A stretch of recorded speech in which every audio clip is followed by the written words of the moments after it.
Across the black water of Lake Biwa, two red eyes opened on Mount Mikami. They were not lanterns. They were not watchfires. Below them, something vast began to move, and the old bridge of Seta waited in the mist. But before that night came, there was a traveller named Hidesato. Long ago, in old Omi province, Hidesato came to the great bridge of Seta. He carried a bow, a sword, and the calm step of a man who had learned not to waste fear. But when he reached the bridge, the road was blocked. A great serpent lay across the planks, its body thick as a cedar trunk, its scales shining wet in the mist. Travellers had gathered on both banks.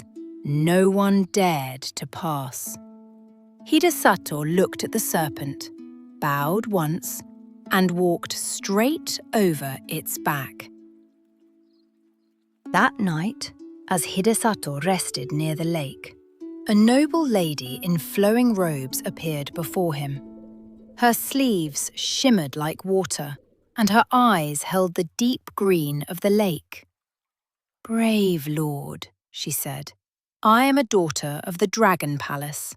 I lay across the bridge to find one person who would not turn away." She led him beneath the lake, not by drowning, but by magic. The water opened around them like blue glass.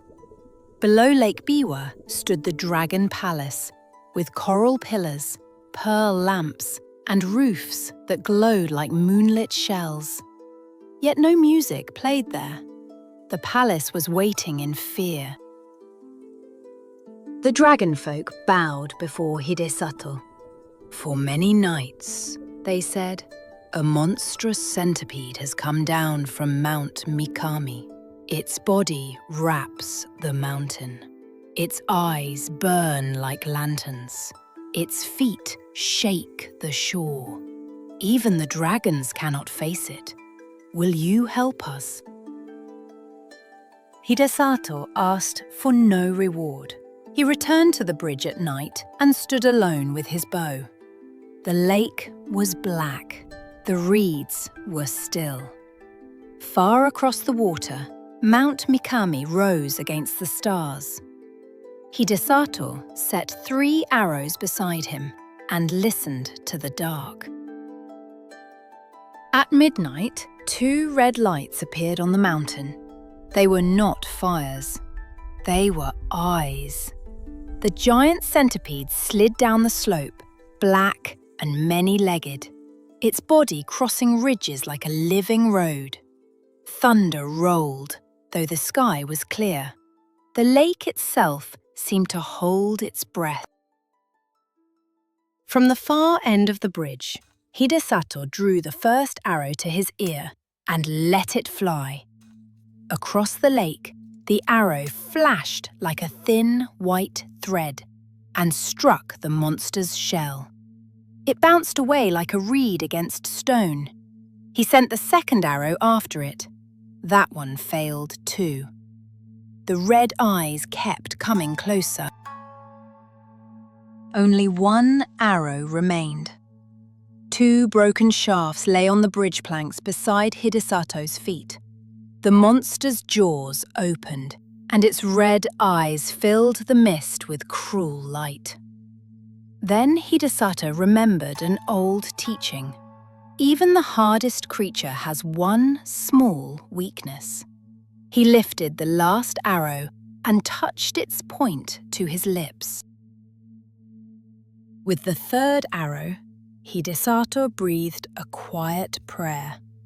He aimed between the burning eyes and released. This time, the arrow did not glance aside. It vanished into the darkness with a sharp cry of wind. The mountain shook. The red lights went out, and the great centipede fell. At dawn, the water of Lake Biwa shone clear.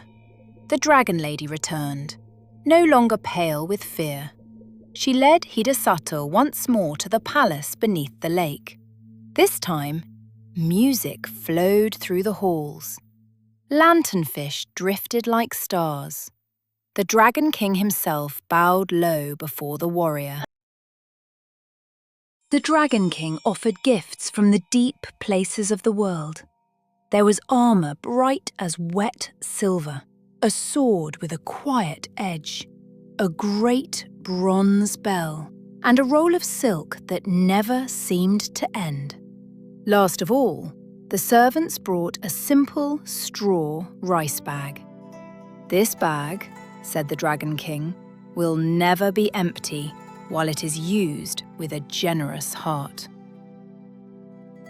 Hidesato returned to the world above. In his house, he opened the straw bag and poured rice into a wooden measure. The rice flowed white and clean. He poured again, and still the bag remained full.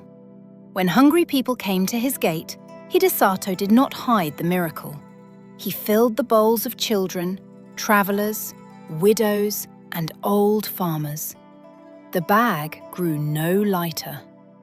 The gift became larger each time it was shared.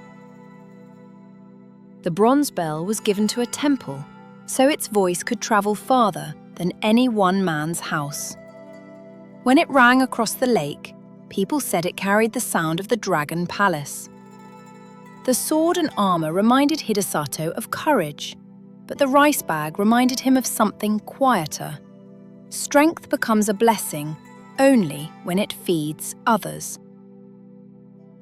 In time, Hidesato became known by another name, Tawara Toda, my Lord Bag of Rice. Some remembered the monster, some remembered the bridge, some remembered the shining palace beneath the lake. But the poor remembered the rice. They remembered steam rising from full bowls on cold evenings. For a brave arrow may save a kingdom for one night, but a generous hand can save a village for many winters. This story is often called Tawara Toda, or My Lord Bag of Rice. Its hero is linked to Fujiwara no Hidesato, a warrior remembered from Japan's Heian period. Like many old tales, history and wonder are woven together. Lake Biwa, Seta Bridge, a dragon palace, and a monster on the mountain. The lesson is simple but lasting. Courage may open the gate to magic, but generosity decides what magic is for. Thank you for listening. May your dreams be peaceful.